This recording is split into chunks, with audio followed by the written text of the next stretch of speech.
versus Cleve Adams et al. And 22 SC 183572. Okay, Mr. Stilwell, Mr. Botts, is Mr. Shard here? I saw him earlier. Okay, all right. I'll account for him in just a minute. I saw him earlier. Good afternoon. Mr. Williams, Mr. Steele, Mr. Adams, and Mr. Renard, good afternoon. All right. Mr. Kendrick and Mr. Weinstein, good afternoon. Good afternoon. All right. Mr. Matthews and, I should say Mr. Huey and Mr. Matthews Sr., good afternoon. Good afternoon. All right. And Mr. Nichols, Mr. Harvey, good afternoon, sir. And then Mr. Ryan and Misty Williams, good afternoon. All right. Mr. Uhelski, Mr. Atkins, Ms. Hilton, Mr. Brown and Smith, good afternoon. Good afternoon. All right.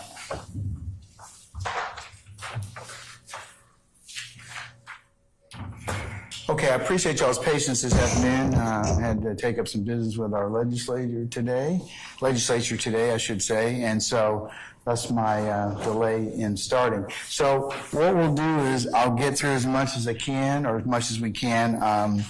My hard stop time today is 4. We'll talk a little bit about what we're going to cover tomorrow, and just see where we are. But I need to take up at least, we're going to continue tomorrow with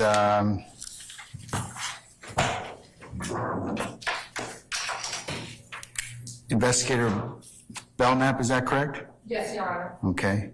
How long do you think how much longer do you think we'll have with him? I'm just want you to give me an estimate, that's all.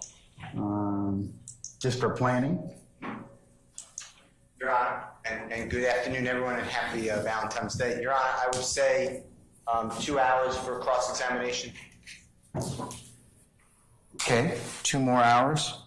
Yes, Your Honor. And I'm not sure if that's the only counsel left to cross-examine. If that is, then the state would have about this time, about an hour and a half worth of redirect. Okay. Does anybody else have any examination of Investigator Belknap?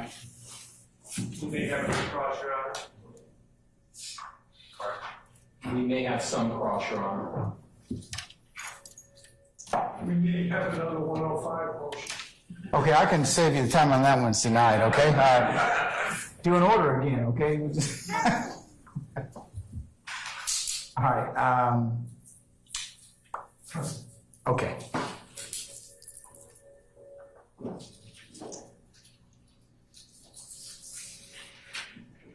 Looking ahead, Miss D. Williams, madam. Yes, ma'am. Are you laid on for us to hear your motion is it the 16th, madam? Did I set it the right date? 16th at 9 a.m. Okay, and you have everybody subpoenaed you need to? Yes, Your Honor. Okay, all right, so we'll still plan on doing that morning, okay? Just for planning purposes, so I can tell our jurors and we can plan accordingly. And you also know, everybody's tracking that the 19th of February, Monday, is a county holiday, so we will be down that day.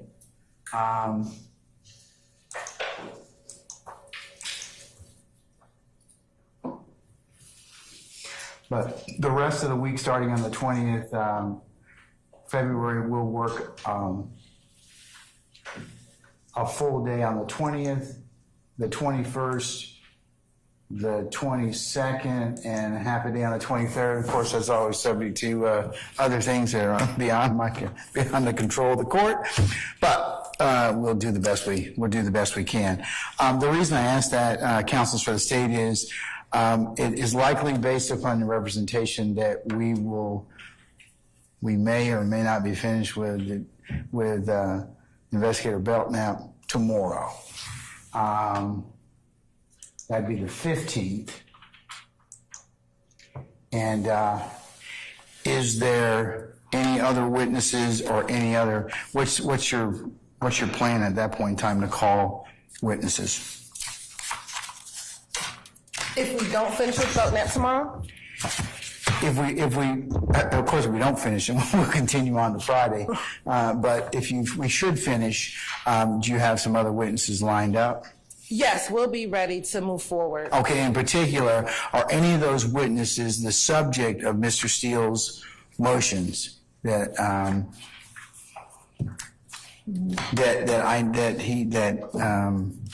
I still need to address.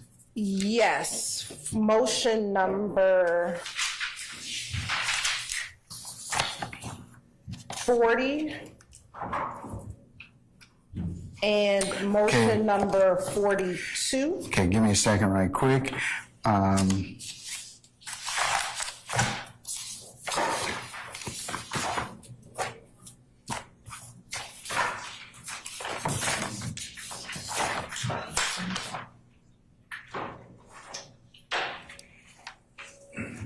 Okay, motion number 40 deals with certain purported jail calls. Yes, Your Honor. Okay, and then what's the other one? Motion number 42. That's Mr. Bean, is that correct? Yes, Your Honor. Okay. And then last, for the next set of upcoming witnesses, be motion number 43.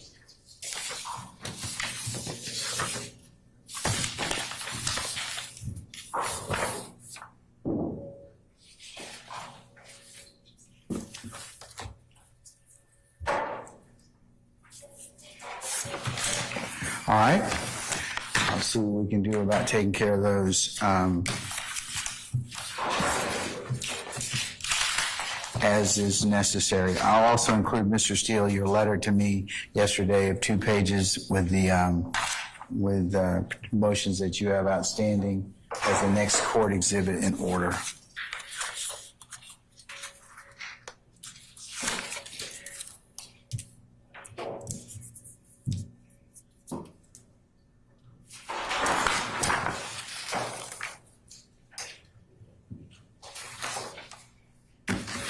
Your Honor, can I inquire of the state for a second?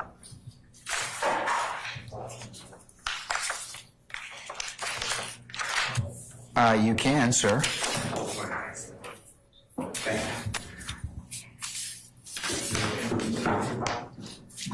you. Are you guys doing this thing? No. We're going right to H&B. Yep. Yep.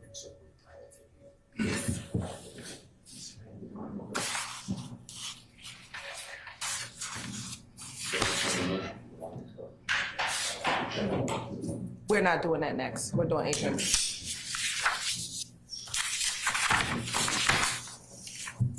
Am I sure those are the only ones? I believe. To double check first, but I believe it's just those 3.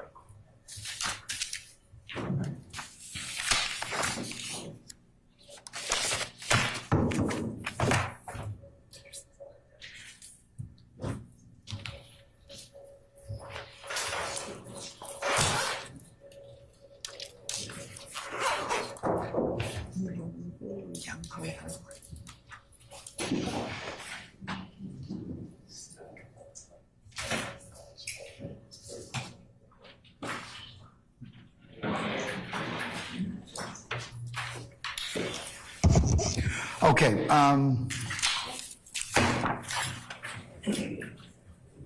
You want me to please the court? not yet. But Thank you.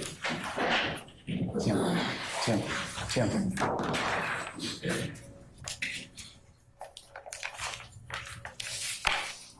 What juror number is this? What juror number is she?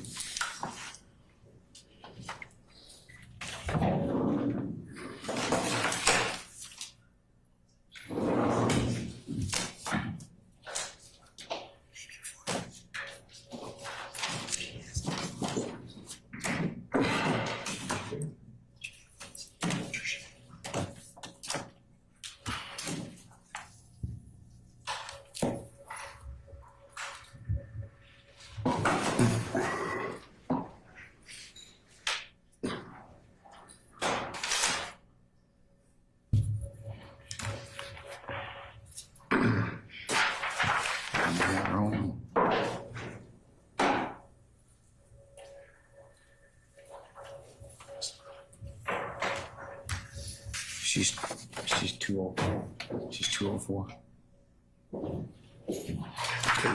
She's 204. Yeah. Okay. She's 204.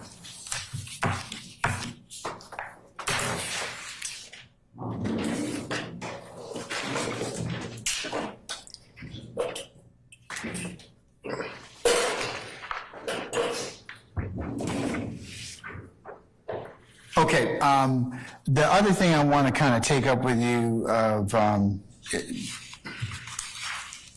is that the court has gotten some correspondence with juror number 204.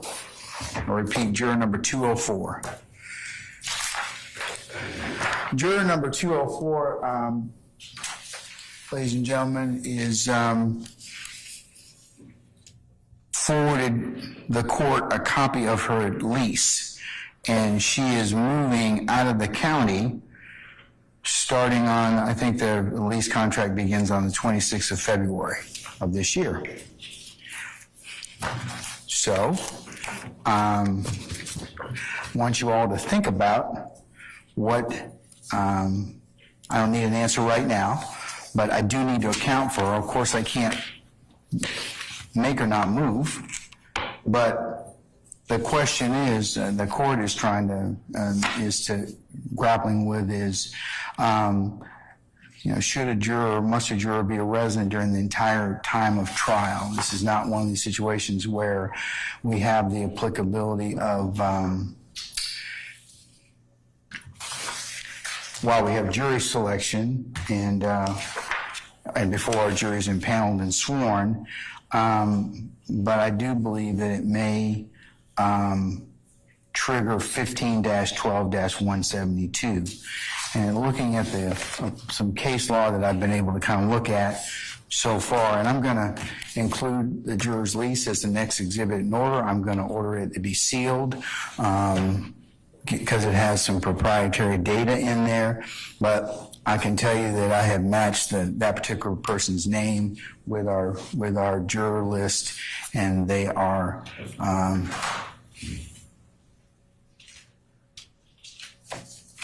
juror number 207. Okay? All right. 204. Hold on, make sure. Before I tell tales out of school, hold on. 204, yes. You're correct, counsels. I apologize. 204, okay? So,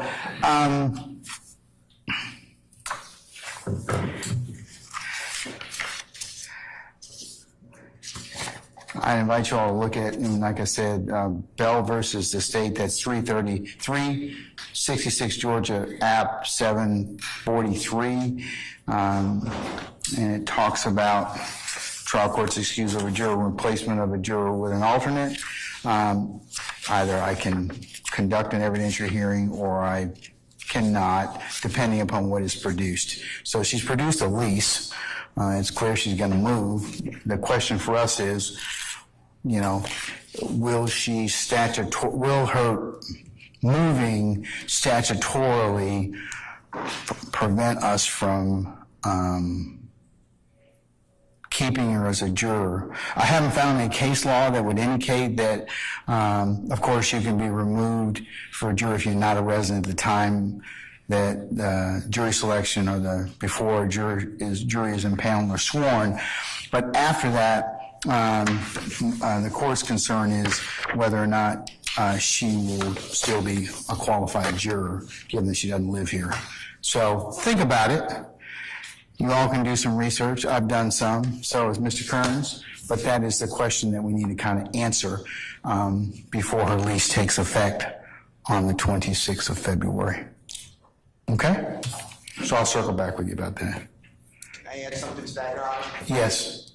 And please check the record because, that would be best. But I believe I moved for cause. I believe if this is the right juror in my mind, she told us that she would be moving during her questioning on individual voir dire, and I believe I made a motion for cause for that reason as well as others. So I just don't want later you to say, why don't you raise that to me in my consideration, because I don't want it to be a waived issue at all. So I just want to tell you that. If I'm wrong, though, I, of course, bow down to the record of the Honorable Court Reporter, but I believe that's true. Yeah, I'll have to take a look at our notes as well, Mr. Steele.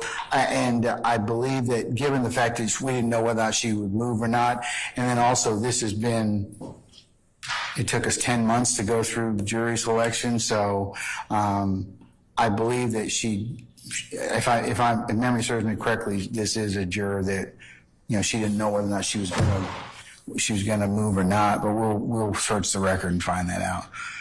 So, Chris, can you look that up for me? Okay, all right. But just, I need you all's input, at least in terms of whether or not she's still a qualified juror if she moves. And that's what I'm trying to kind of ascertain at this point. All right, so we'll circle back with that issue in terms of I'd like to take it up maybe tomorrow, just so that we don't run out of road.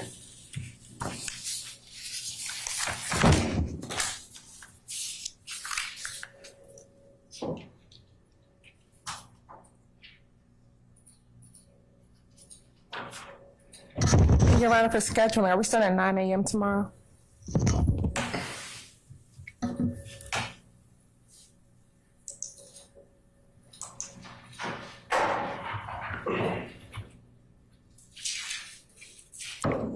Yeah, that's what time everybody's supposed to report. We're 9.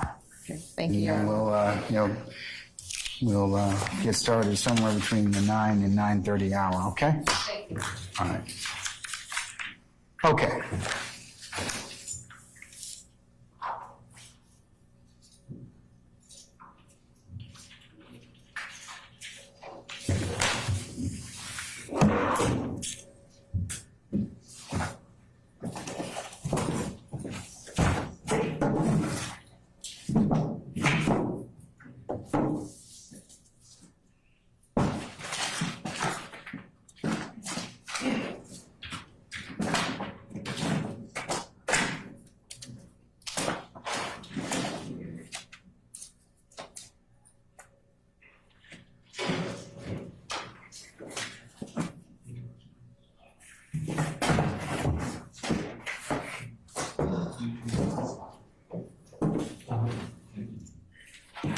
Hey, Wes, where did I put all those notes and everything that I have from our jury selection?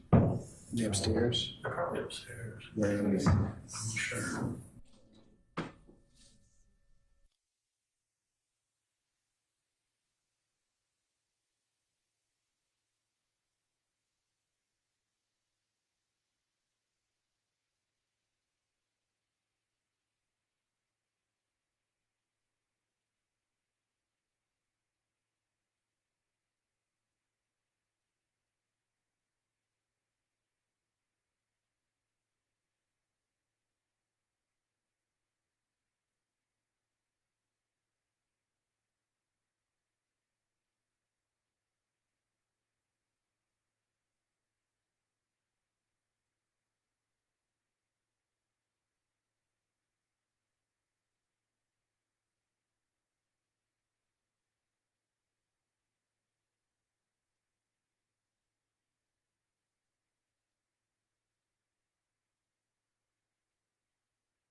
Okay, now I'd like to move on. Oh, Mr. Matthews, what were you going to tell me? Yes, Your Honor. I just want, for the record, to reflect that the defense bar is unable to access the internet to get full these cases and things that we need in order. What cases? Well, You just cited 15 you cited the statute. I printed that before I got here, so I think you cited a case. I did Bell versus the state, 366 Georgia, app 743. Yes, we just don't have any access to the internet.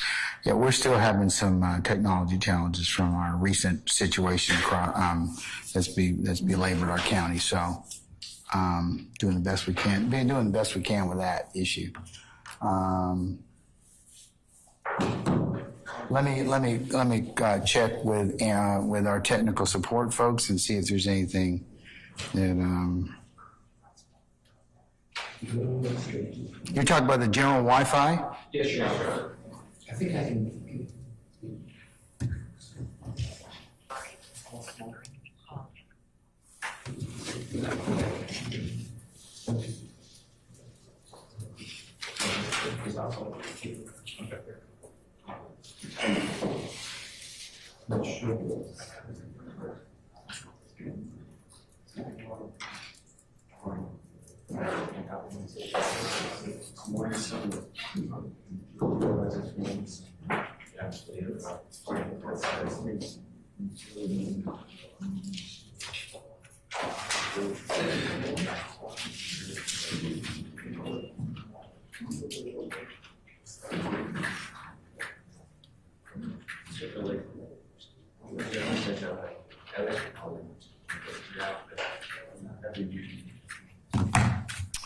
Okay, all right. I made an inquiry. Thank you, Judge. Okay, all right. So, Mr. Steele, let's handle motion limit number 40. I believe that talks about recorded jail calls on behalf of Mr. Williams. All right.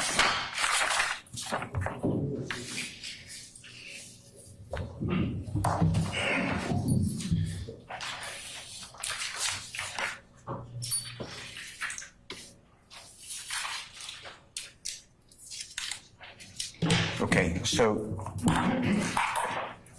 Your Honor, these do deal with Mr. Williams' jail calls, but for the purposes, Can you tell me what dates you're talking about, sir?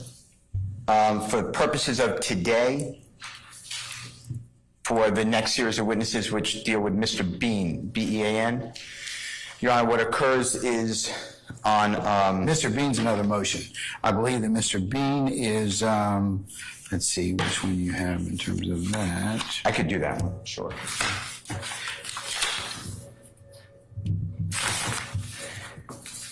I'll be right back.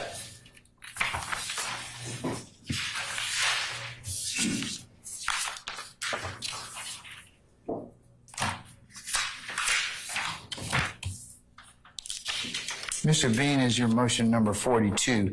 Mr. Williams, number 40, deals with any of his jail calls. Yeah, so that's not coming up. I know you want to do motions that are really coming up. Mr. Williams is not, to my knowledge, his jail calls are not coming up. So with that being said, I could argue 40, but 42 is really ripe for what you instructed us. Is that true state, or do you, in terms of, I guess we understood 40 to deal with a jail call in which Mr. Williams is referenced. is what Mr. Williams is what, I'm sorry? Is referenced, so that's what we thought number 40 referenced, which was a jail call in which Mr. Bean talks about Mr. Williams in that That's call. number If that's 42. not 40. That's number 42. The one that is in 40 is broader. It just gives, Mr. Steele claims that you all will attempt to play jail calls of other persons, not Mr. Williams. So it's kind of, that's broader than in 40, that's 40. And then 42, which indicates a 911 jail calls in the lake of, and it talks about a conversation between, or it says Mr. Bean and Mr. Bean's wife and an unknown male. Yeah, so then you're correct. Then we only need to hear, for the purpose of today, 42 and 43. Okay. And then 43 covers DNA reports from overt acts 5, 6, and 7, correct? Yes, Okay, Your all Honor. right. So let's deal with the phone call to begin with, the one that references Mr. Bean. And motion number 42, sir. Yes, sir.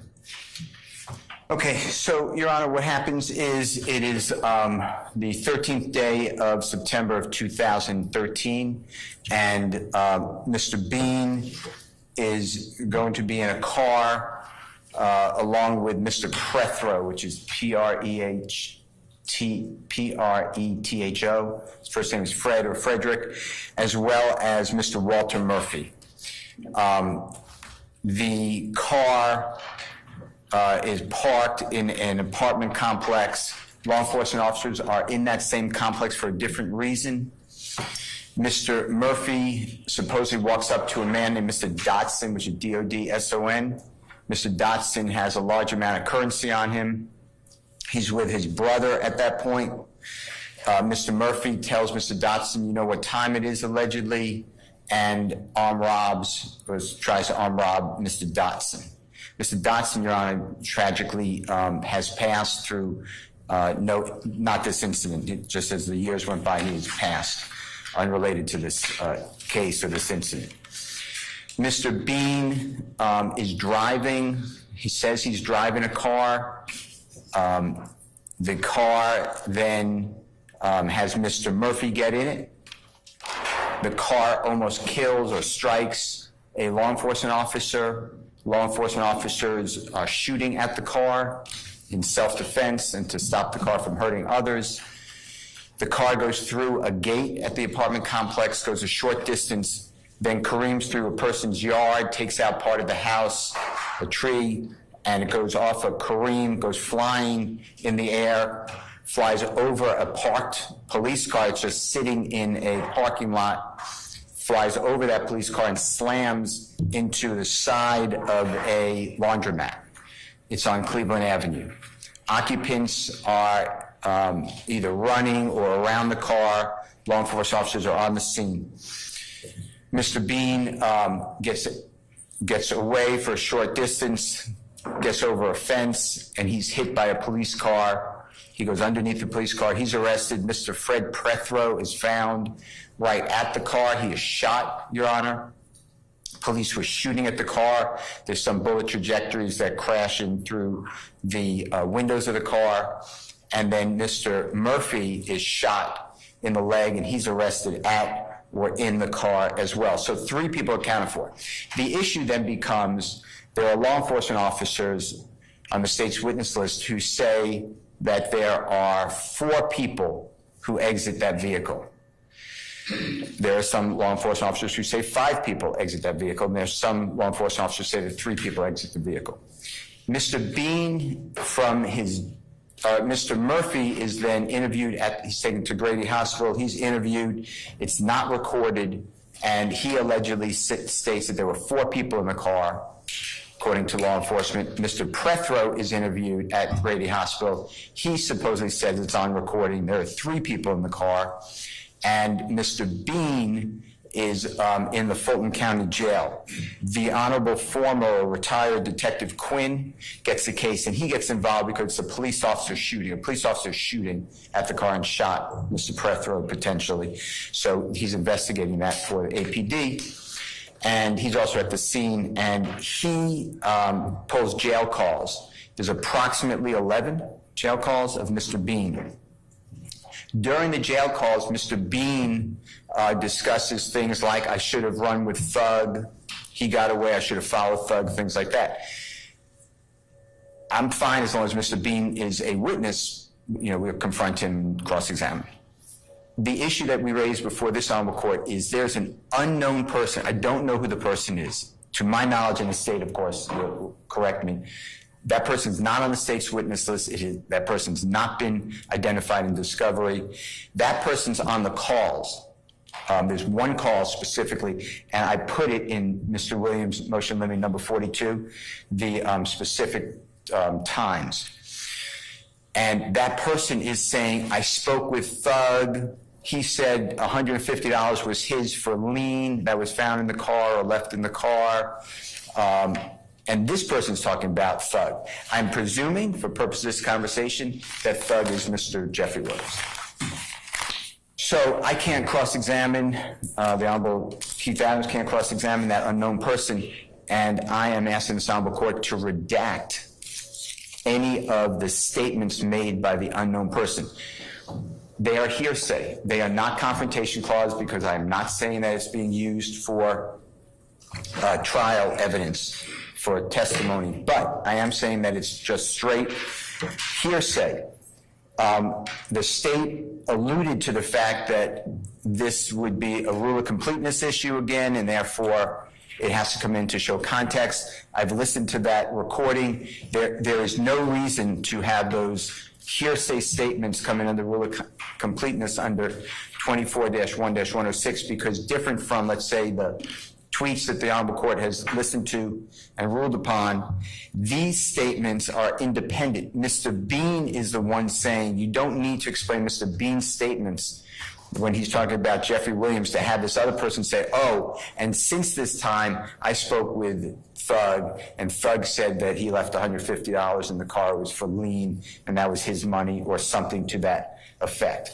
So that is what this motion targets.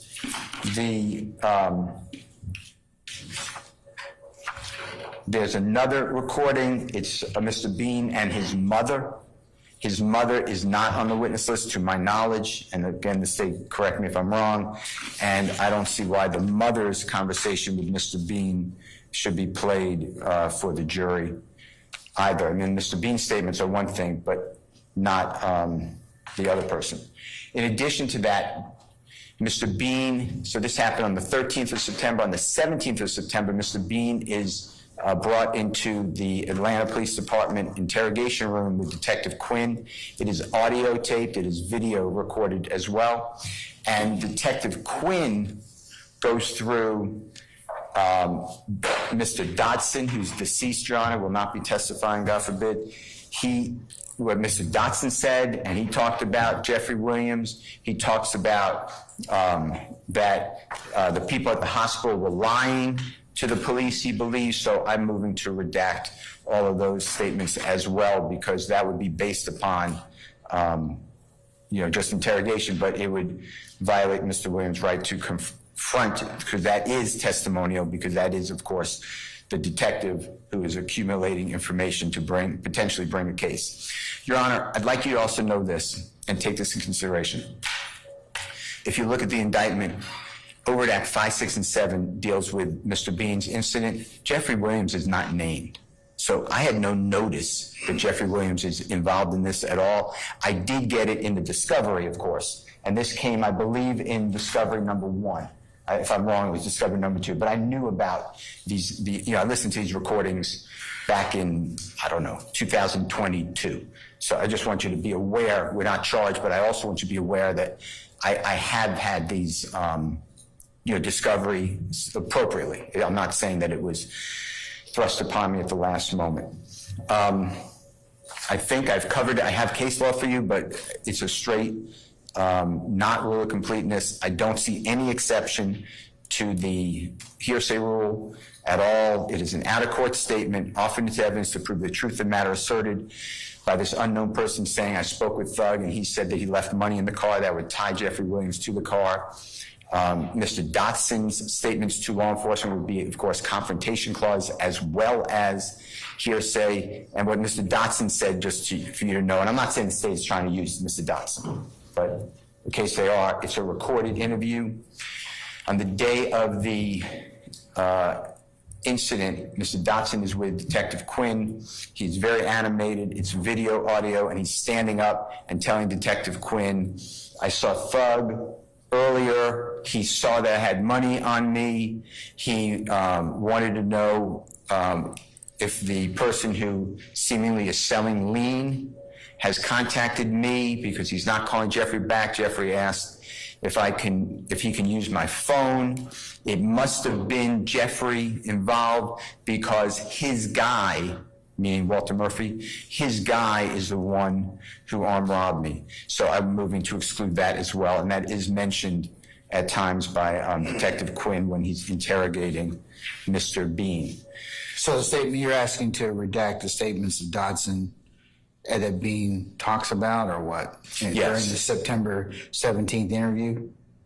Yes, so that's Detective Quinn repeating. Because Dodson is deceased. Right, and that would be confrontation clause. All right. And then, so it's three things, I guess. Anything that Mr. Dotson said, confrontation clause. Anything that former detective or retired Detective Quinn said about his investigation to Mr. Bean. And then on the jail call, specifically the jail call with the unknown person, anything that person said, I don't believe it all fits into. Why wouldn't Detective Quinn state? I mean, he's going to testify. Yes, he's going to testify. So why would I have to worry about anything that Detective Quinn says, because you're going to be able to examine him, right? Right, but if he said, I'm making it up. He said, well, the reason I asked that question because Mr. Dotson told me that you would be getting an objection on confrontation clause because I can't cross-examine the speaker. That's what I'm saying. Well, I'd have to take that up depending upon what he says.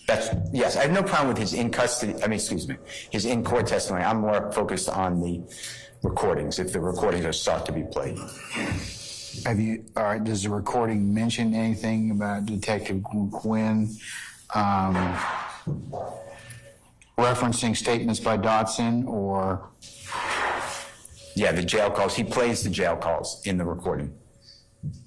Okay, all right. And that's all I want redacted. I don't mind anything about what you said is correct. Adrian Bean's going to testify whatever he said on jail call. If that's otherwise admissible, no problem. It's just that people are not. Yeah, exactly. That's okay. it. State, what's your take on first, like the September 13th phone calls from the jail on the unknown person? Yes, Your Honor. So Mr. Bean is going to be testifying as a witness, and so the admissibility of those jail calls. Worry about Bean. Tell me about the unknown person. Yes. How is there some theory that I'm going to be able to admit that? Yes, Your Honor. So what is that? Jones v. State, which is 339 Georgia App 95. It's a 2016 Georgia Court of Appeals case. What's the site again? It is 339 Golf Alpha. App, okay. Yes, Your Honor. 95.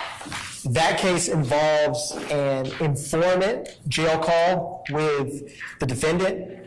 They didn't have that informant testify at trial, and the pin site for this is 101, and then it carries over into 102. Trial court ruled that the informant's statements were admissible to provide context for Jones's responses to those statements, not that the informant's statements were admitted to prove the truth of the matter asserted. And then they go on to say that the defendant's own statements, of course, are a statement of party opponent. The reason that, Your Honor, I started with Mr. Bean and his testimony is because these jail calls, if they come in at trial, would be after Adrian Bean has testified to impeach what he does or does not say. So it kind of hinges on the questions asked of Mr. Bean, how he responds to those questions, and if the state can impeach him with these jail calls, that's when these jail calls would come in. And Your Honor, I'll give you a brief example that Mr. Steele kind of highlighted that explains why this Jones case is important. So you're not are you telling the court that you're not seeking to introduce these jail calls at this time, but they're dependent upon what Mr. Bean says? Correct, Your Honor. Okay. All right. And Your Honor, if the court would like, I can continue, or there was an example I was going to use to explain why this other party's statements could potentially be needed to impeach Mr. Bean. There's an example where that individual says, Thug says when Big Fred jumped out of the car, the police were still shooting. Mr. Bean responds, hell no, that blank probably shot Big Cuz, him and Big Fred and DK had the strap. So if you just played where Adrian Bean says him, it's in relation to this statement that immediately precedes it where he says Thug says. So that's just one example, Your Honor, that may or may not come out. It all depends on how Mr. Bean testifies, who of course is subject to cross-examination, will be on the stand in person. Okay, but there's a fair number of statements from an unknown person that,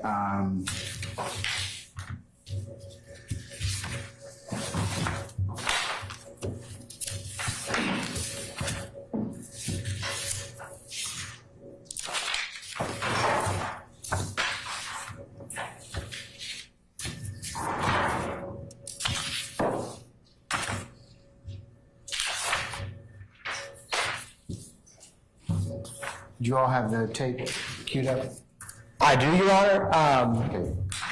Let me hear it, or the call, just mark it as a base exhibit for purposes of Yes, Your Honor. motion. There's multiple jail calls. I'll pick one where this individual speaks as an example for the court. He's talking, Mr. Steele's identified, the first one is 4:30. There's an unknown male talking, so start it maybe about 4 minutes out. Yes, Your Honor.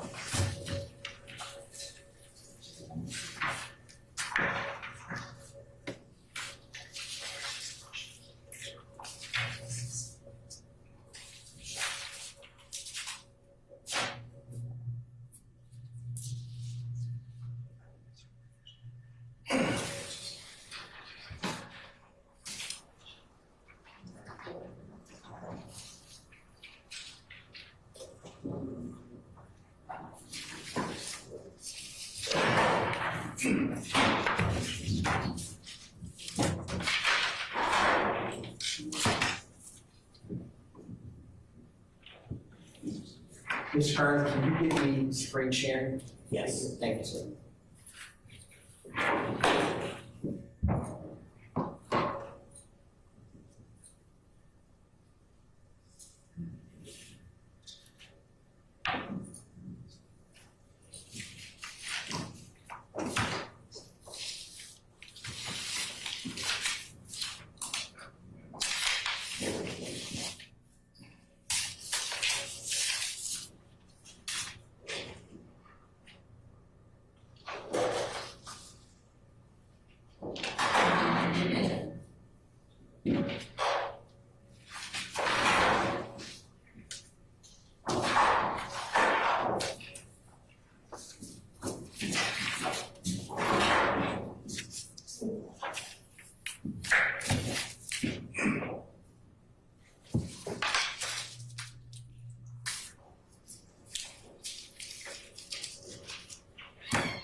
Call from Hazel. an inmate at Fulton County Jail. This call is subject to recording and monitoring. To accept this free call, press 1. To refuse this free call, press 2. Thank you for using Securus. You may start the conversation now. What up, man? I really found. Shit. Man, I know how that nigga, man. Them nigga that got a nigga killed, boy. Fuck you talking about, man? I said that Nigga shit, DK, man. little nigga DK shot at 12, nigga. Yeah, he said it. For no reason.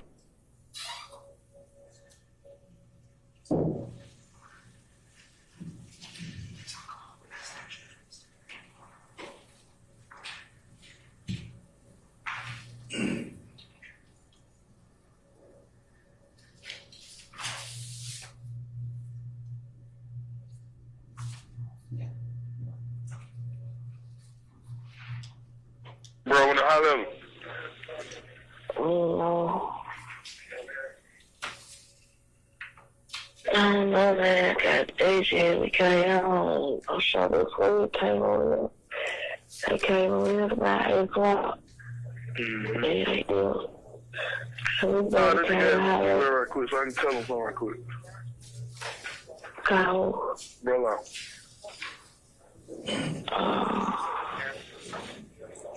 I do this shit. I don't know. Your Honor, fast forward to right before this third party gets on the call at 4 minutes.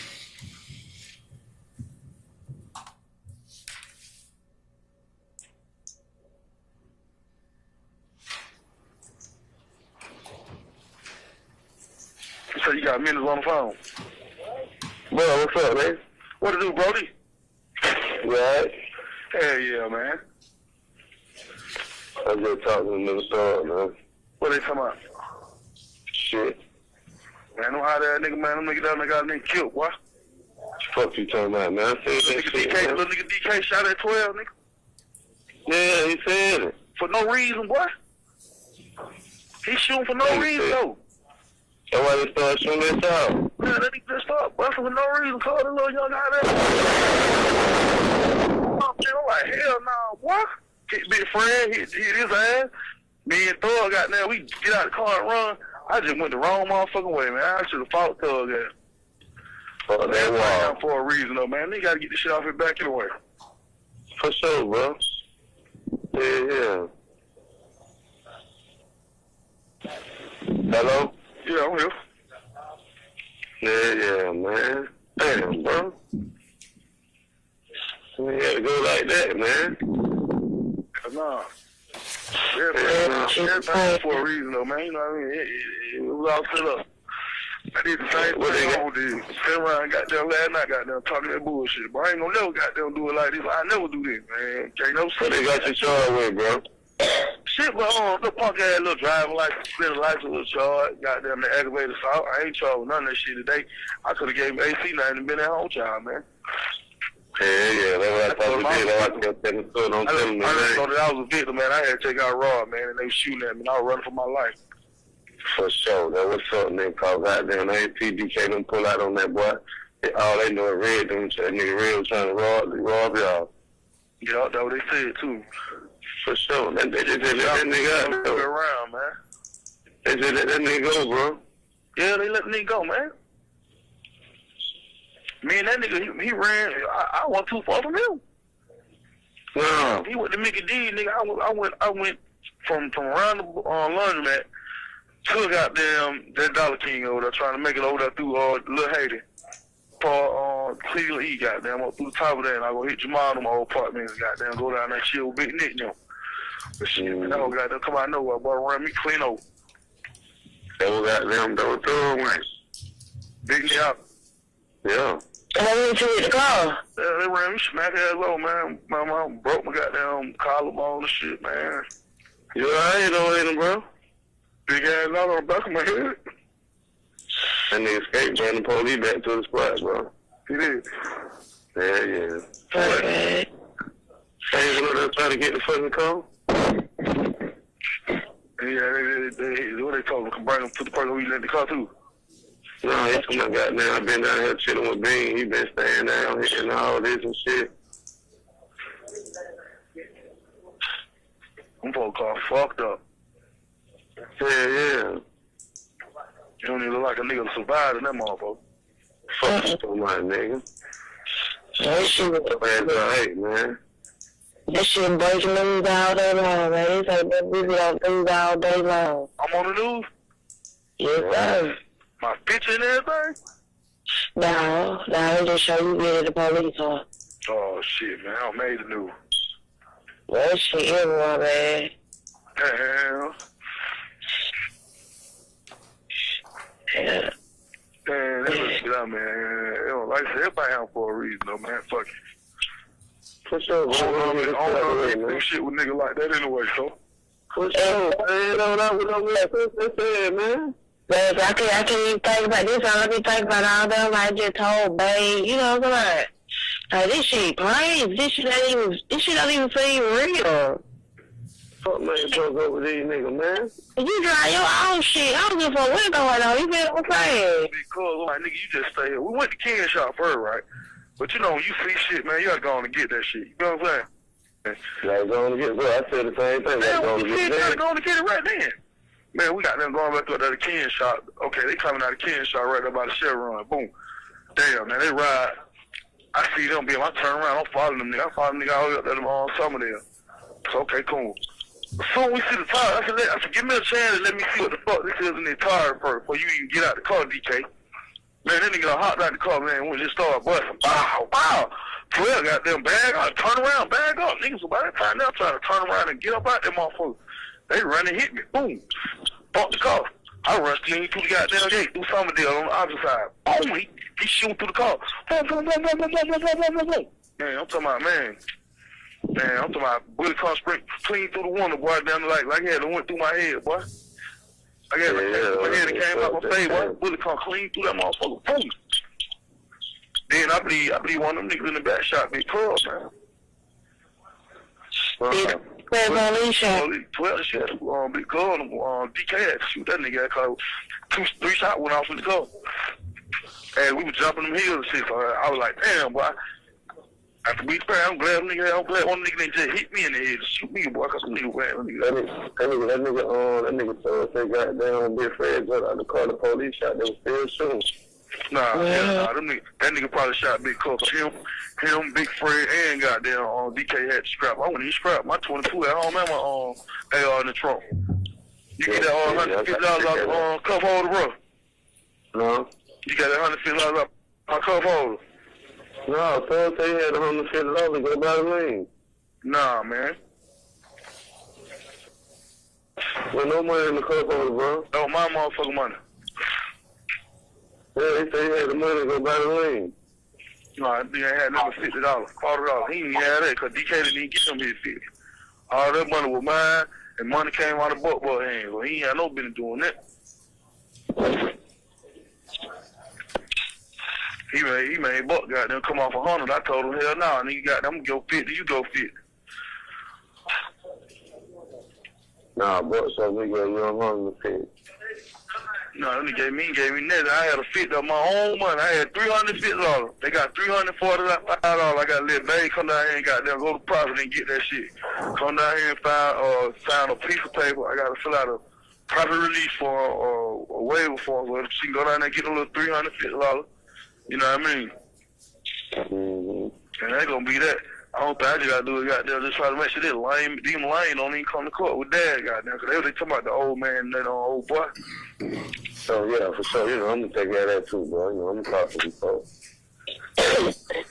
No, he come, cool with it. Yeah, we're gonna try to keep his ass out of that, though. I can't get no but some probation, man. I ain't got no probation, no record, no none of that shit, man. You know what I mean? I don't shoot, folks. Yeah, we trying to get your ass out, man. So you get a bond, man. I don't rob. I don't do none of that shit. So, you know what I mean? I don't have none of that shit on my record. So, I'm good, man. I've been talking to Cole, man. Cole ready, man. Oh, we? Oh, y'all let him? Yeah, I talked to him. Yeah, he came over Cole and talked to him yesterday. What'd he say? Shit. He ain't say shit. Yeah, goddamn, he got some back, whatever, goddamn, you know what I mean? Nah, cause he just said, you know, in that moment. Then just trying to think about what he done did and all that. Yeah. But I ain't did shit, so he know I got something going on. He got to go get me, cause I got something going on. For sure, man. I'm gonna come get you.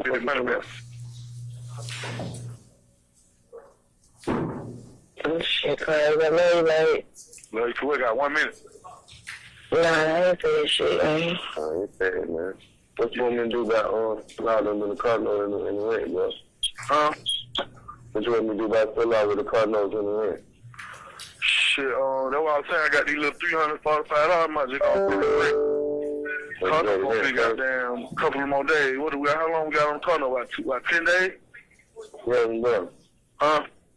You want me to pay the rent first? Yeah, I gotta get that rent. That's what I was working on this time, that rent. Yeah, what's up? I got that, man. Don't worry about it. Let me take care of that. Probably just need like $6. I got $345 downtown, man. They ain't my money. You know, I got the rest of the money you gave me in that good lock bag and shit. I'm gonna get the rest of that The money. caller has hung up.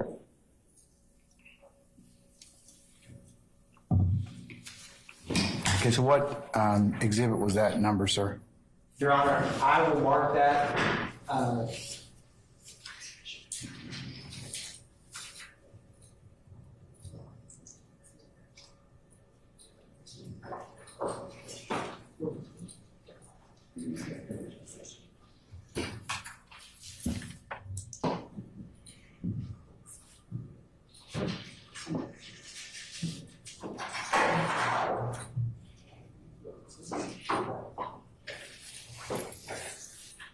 Your Honor, I will mark this jail call as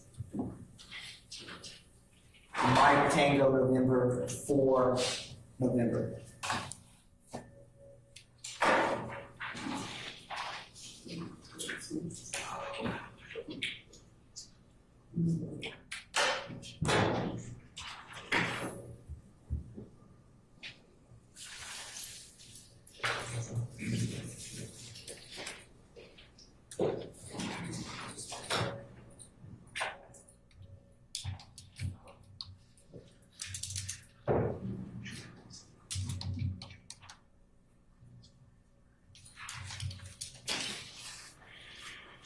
Okay, so what's, from listening to that jail call, how are you claiming that this completes the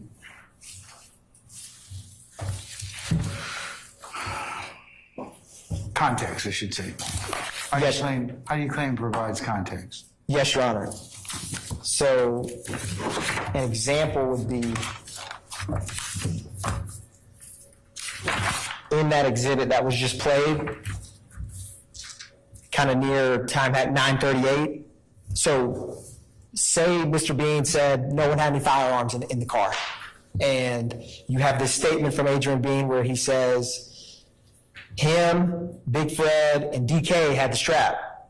I wasn't strapped because mine, 22 and AR were in the trunk.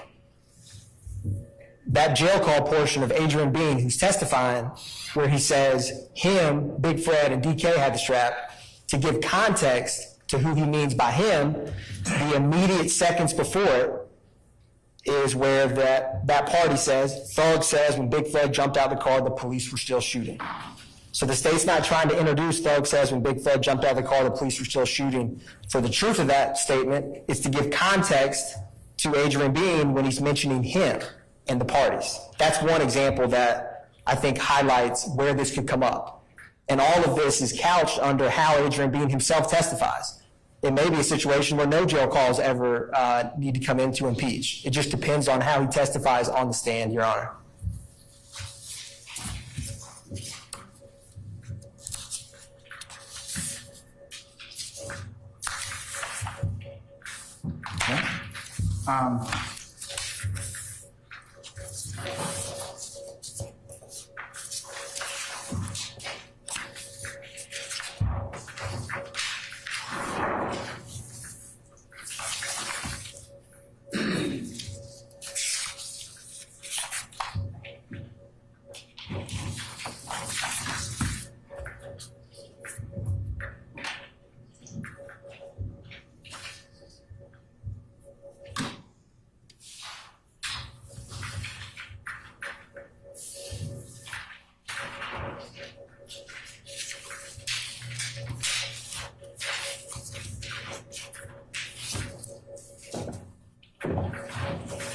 So, you're not planning on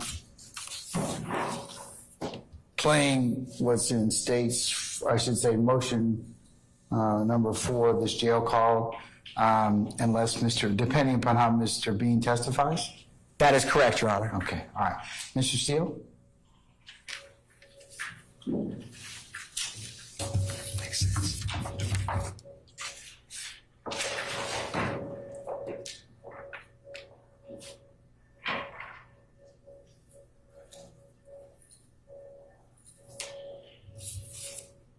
Your Honor, I don't think that the context will be needed. Mr. Bean, in his statement, which is recorded to Detective Quinn on the 17th day of September 2013, was asked to account for the guns, and he states there, Jeffery Williams, calls him Young Thug, Mr. Murphy, he calls him DK, and Mr. Prethro. But I understand what the state said, so I'm just assuming we'll take it up then because... it depends on how he testifies. I understood that. Would be that. Let me deal with the other issue of what about the statements by Mr. Dodson, who's deceased, in the 17 September interview. Yes, Your Honor. The state is not intending on playing the deceased Mr. Dodson's statement to Detective Quinn. Well, no, in the 17 September interview of Mr. Bean, does he reference Mr. Dodson? Mr. Dodson is discussed, Your Honor.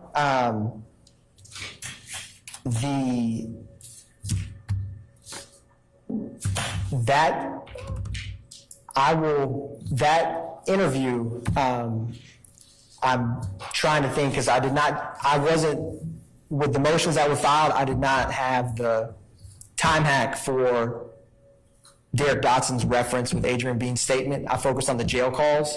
However, I will look at the context of that and pull it up now, Your Honor, to see how he's referenced. And Detective Quinn is also coming to testify. And so, depending on how Mr. Bean testifies, I think impeachment of Mr. Bean could come either from Detective Quinn's own mouth as an impeaching witness or portions of that statement. So I think that is best addressed after Adrian Bean testifies, because neither the jail call or his interview will be coming in before Mr. Bean himself has testified and been subject to cross-examination. And it may not come in then, right? Correct, Your Honor. All right. Mr. Steele?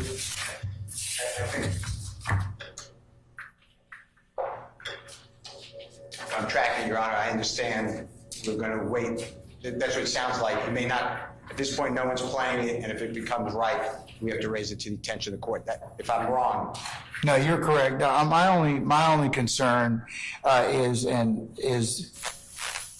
depending upon what Mr. Bean says, the 17th of September interview that may reference a decedent may be a problem. That may or may not, we may or may not get to it. I understand. But Mr. Steele's assertion is that because Dodson's deceased, that references to him, that Miss Dodson, would be hearsay and confrontation. But you may not get to them. Yeah, that's the state's assertion, Your Honor, at this time. Okay, but I'll tell you right now, you're gonna have a problem if Bean's interview states they're a decedent third party. I'm just gonna tell you that right now. So I think that depending upon how, you can cross that bridge when you get to it, depending upon how Mr. Bean testifies. But before you start playing an interview that references a third party decedent, we need to relook that issue, okay? Understood, Your Honor. Okay, all right. So I'll continue to defer ruling on that issue until we hear whether or not Mr. Bean's phone call on the 13th of September becomes relevant, as well as his interview on the 17th of September becomes relevant. Okay? Thank you, Your Honor. All right.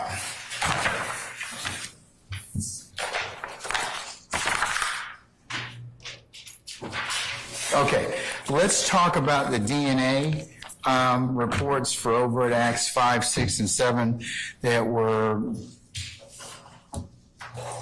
supposedly served by the state on the 19th of January, 2024.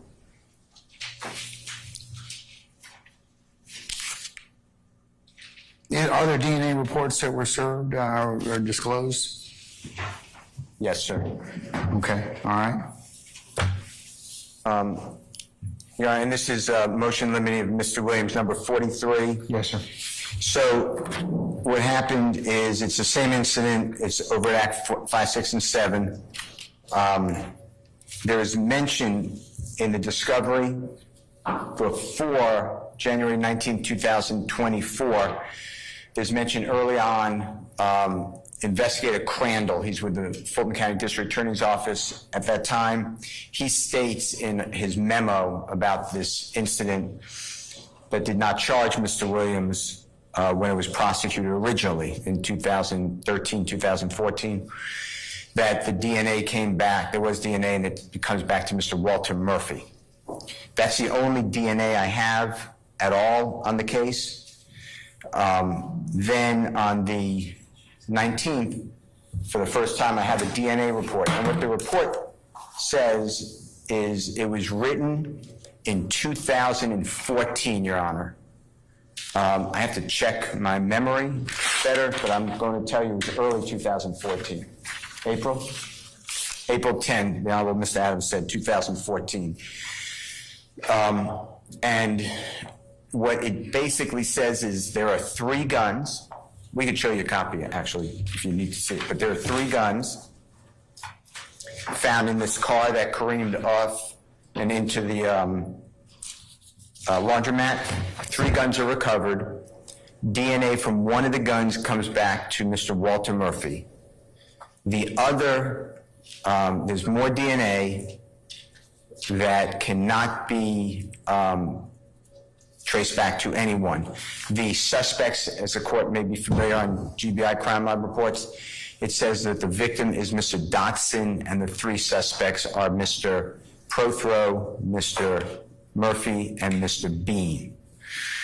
So then, the first time I see this is January 19, 2024. Then on January 25th, 2024, the prosecution served for the first time the CD of Dr. DNA expert, I pronounce it Pfeiffer, P-E-I. CD or CV? CV, so you're right, CV. Okay. His resume, CV. Okay. P-I-E-F-F-E-R. He's now with ATF. Okay. Still doing DNA. I called him, the Honorable President Hilton gave me his number, I believe it was yesterday, I couldn't find his number, and I emailed him. He returned my call today. I called him yesterday, I emailed him today or yesterday as well. He did call me back today, and he said we could schedule a time to meet. I've also contacted DNA experts. They need more information, but, Your Honor, expert Pfeiffer has never been on any of the witness lists. I'm including any of the witness lists, 770 people, whatever the number is. Never been mentioned before in discovery. And I was under the impression that there is no DNA whatsoever, and now I find myself in the midst of trial trying to understand if this is exculpatory. I know it doesn't mention Mr. Williams, I understand that. But the way the report reads, and I do have to speak with the expert, but the way the report reads is that it's inconclusive whose DNA is in there. So I want to know, why is it inconclusive? So I've spoken with, the court may be familiar with Dr. Hampikian. He's a DNA expert. I've spoken with other DNA experts, and they are figuring out from the one report whether this DNA can be extracted and tested after, they have no idea, basically. When are you supposed to meet with Dr. Pfeiffer? He said that he could be available today or tomorrow, so I have to email him back once court ends. And once you talk with him, will you be able to determine whether or not you will need more I think so. information? Yeah, I may need to, I'm dangerous because I've done DNA cases, but I don't know what I'm doing. So I probably need to have an expert on the phone with me with his permission to make sure that I'm not misunderstanding what he's telling me or asking the proper questions. So I'm probably gonna have to coordinate with another expert and get their times as well, but I will do that. But my bottom line, Your Honor, is the same thing, that I wrote in my motion. I really don't want this coming in at all. I don't know why I got it late. It was back in 2014 is when the report was generated. I don't know why he's not on any witness list. It's just, to me, I'm in the middle of trial. This is a big case to me. And what I mean that, there's so many people that we're interviewing constantly, Mr. Adams and myself, as well as the team. It's not just Mr. Adams and myself. There's a bunch of people trying to do this. And at some point, I just don't think it's right. So that's why I raised it to the court. And I'm not saying it's inculpatory. The state never said it was inculpatory. That's my concern also about a blanket exclusion, and that's why the appellate courts have indicated that the remedy is, the first remedy should be for you to have more time to investigate that particular issue or continuance. So without me knowing or the court knowing the flavor of the evidence, because it may be inculpatory or exculpatory to you and inculpatory to somebody else. So without hearing from that expert or getting the ground truth, I'd be hesitant to rule upon that issue to begin with. Okay. At this point, but I mean, I share your concern in terms of, we keep kind of having to address this issue, but it's the best one that I have at this point in time. Can I mention one other thing before I sit down? I just want you to know, and I am not casting aspersions at the prosecution, but remember the court ordered, hey, get him a real witness list by a certain date, and the state pared down to 400 and, I don't know the number, 80 witnesses, I don't remember the number. There were 6 people for Adrian B. 6 what? 6 people to testify about the overt act 5, 6, and 7. There are now 17, including this doctor who's never even mentioned or his report. So it concerns me that this is how we're treating each other. And I'm not saying it was done for gamemanship, but it was done for whatever reason, oversight, whatever. So anyway, that's my concern. But I will speak with him. But I do want the court to realize that I am asking, unless it's exculpatory, for total exclusion, even if it's even. I shouldn't be finding an expert at this point in time. That's my concern. All right. Well, once you speak with with Dr. Pfeiffer, you can update me accordingly. But State, why are we proliferating witnesses now? I kind of told you all about that to begin with. I'm not real happy about that. So why is our witness list growing in terms of Acts 5, 6, and 7? So first, Your Honor, this is January 19, 2024 was not the first time that this report was disclosed. Your Honor, this report was disclosed actually in the first round of discovery in July 11th of 2022. It was then reserved again in September of 2023 when we did the consolidated grouping of evidence. And I can show or direct Mr. Steele to where exactly this was served previously. So January 19th, 2024 is not the first time that this report has been disclosed. It was disclosed again back in the first round of discovery in July of 2022, and then again when we did the consolidated discovery in September of 2023, Your Honor. As far as the witness list goes, Your Honor, I believe that this list of individuals, as we are preparing the case, these are individuals that were on the original witness list that we served, except for Mr. Pfeiffer, and we'll talk about that in a moment, but the list from 6 to 17, as we are preparing our cases, we're identifying who we need in order to make sure hearsay objections are resolved, or that we need certain witnesses to get certain evidence in. So as we're prepping the case, we're realizing who we need in order to prove that case in front of this jury. And so that is why the list may have went from 6 to 17, but we have consistently... I don't believe... that I'm kind of very suspect about that. About which part, Your Honor? You all indicted the case. We've been through this thing about about a year now. So why is it that you didn't know? I mean, it's one thing if you got one witness, okay? But, I share Mr. Steele's concern that if you have a proliferation of witnesses, I'm thinking I'm going to have to deal with like 2 or 3 witnesses for a particular issue, but I got to now deal with 10. Do you see I might have some trouble with in the sense that I need to look at and also interview everybody. And what it does for me as your trial judge is it kind of, I got to stop like I'm doing now and kind of look at things and determine whether or not, or give people the remedy of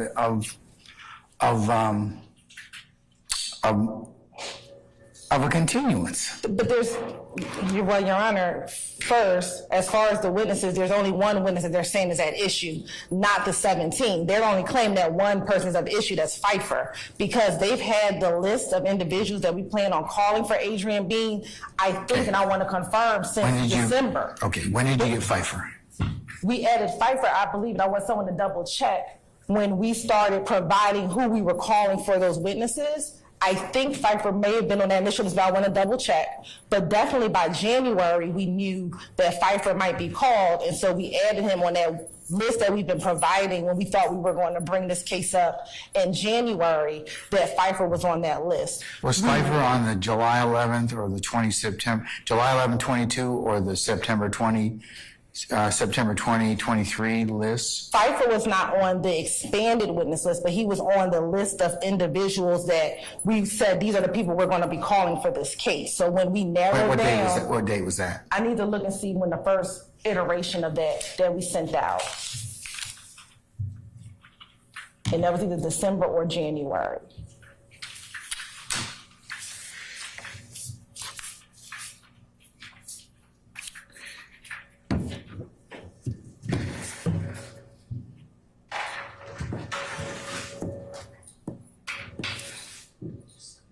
So on January 5th, 2024, as a matter of fact, I have a December 31st list.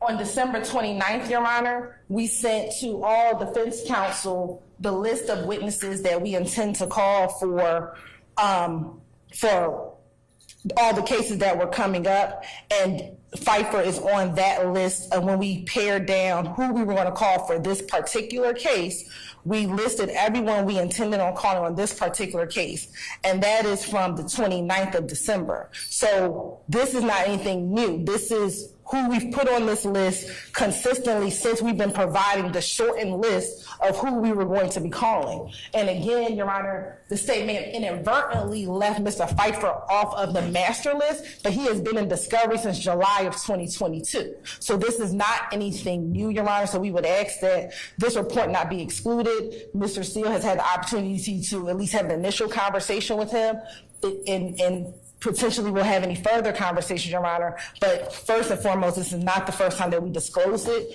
on the 19th, and they've been aware that we were going to call this particular witness at least since December, when we were given the pared down list of who we were going to call and that we intend to do so that we can move forward with this trial, Your Honor. When's Mr. Pfeiffer, Dr. Pfeiffer, going to be called?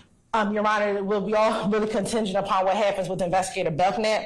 We perceive that this particular case will be called next week. Mr. Pfeiffer lives out of state, and so it's the state's intentions to fly him in so he can testify on a particular day, but we're just trying to figure out, once Investigator Belknap's testimony is completed, we're just trying to determine when we will fly him in. But ideally, it will be at some point in time next week, Your Honor. Okay, all right.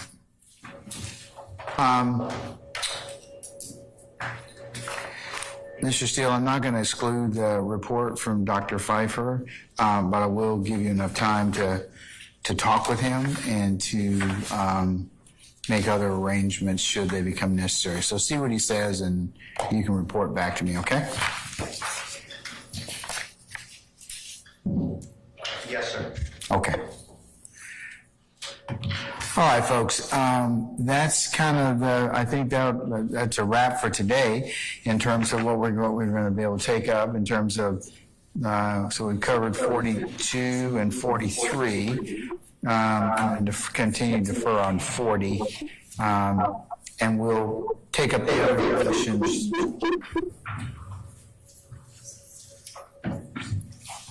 before those witnesses are called, okay?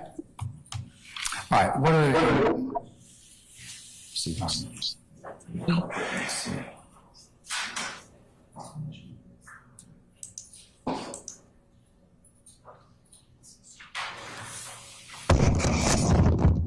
right, what are your questions of me, Penny?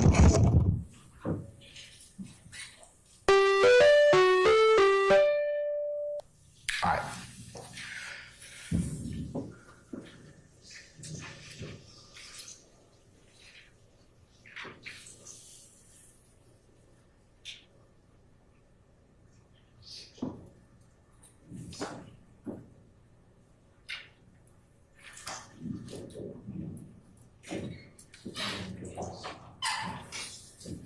Okay, we will then see everybody tomorrow morning for 9 o'clock.